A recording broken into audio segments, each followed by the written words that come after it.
ನಮನ ಅಕಾಡೆಮಿ ಗುರು ವಿದುಷಿ ಶ್ರೀಮತಿ ಮಾಧವಿ ಡಿಕೆ ಅವರ ನೇತೃತ್ವದಲ್ಲಿ ನೃತ್ಯ ಪ್ರದರ್ಶನ.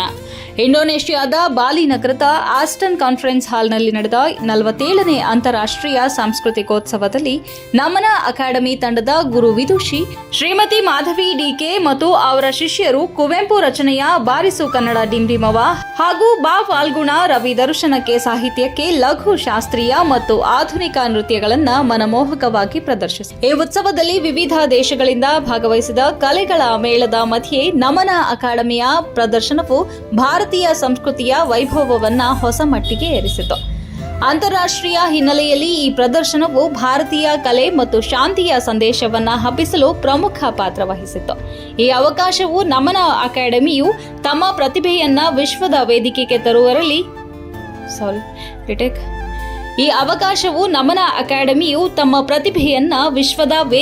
ತರುವುದರಲ್ಲಿ ಒಂದು ಮಹತ್ತರ ಸಾಧನೆಯಾಗಿದ್ದು, ಸಾಂಸ್ಕೃತಿಕ ವಿನಿಮಯದ ಮೂಲಕ ದೇಶದ ಕೀರ್ತಿಯನ್ನ ಹೆಚ್ಚಿಸಿತು.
ಮಾಸ್ಟರ್ ಇನ್ ಡಾನ್ಸ್ ಪದವಿಯನ್ನು ಪಡೆದು ಪ್ರಸ್ತುತ ನಮನ ಅಕಾಡೆಮಿಯ ಶಾಸ್ತ್ರೀಯ ನೃತ್ಯ ಶಾಲೆಯ ಸಂಸ್ಥಾಪಕ ಕಾರ್ಯದರ್ಶಿಯಾಗಿ ನೃತ್ಯ ಗುರುಗಳಾಗಿ ಕಾರ್ಯನಿರ್ವಹಿಸುತ್ತಿದ್ದಾರೆ.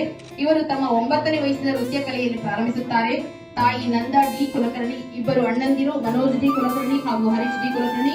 ಇವರು ರಾಜ್ಯ ಪ್ರೌಢ ಶಿಕ್ಷಣ ಮಂಡಳಿಯ ಬೆಂಗಳೂರು ಹಾಗೂ ಗಂಧರ್ವ ಮಹಾವಿದ್ಯಾಲಯ ಮುಂಬೈನ ಪರೀಕ್ಷಕರಾಗಿ ಕಾರ್ಯನಿರ್ವಹಿಸಿದ್ದಾರೆ. ಇವರಿಗೆ ಹಲವಾರು ಪ್ರಶಸ್ತಿಗಳು ಬಂದಿದ್ದು, ಅದರಲ್ಲಿ ವಿಶೇಷವಾಗಿ ಕಲಾಶ್ರೀ ಬಸವಜ್ಯೋತಿ, ಸದ್ಭಾವನಾ ಜಿಲ್ಲಾ ಕನ್ನಡ ರಾಜ್ಯೋತ್ಸವ ಪ್ರಶಸ್ತಿ, reach for cause social impact award, ಜಿಲ್ಲಾಡಳಿತದ ರಾಜ್ಯೋತ್ಸವ ಪ್ರಶಸ್ತಿ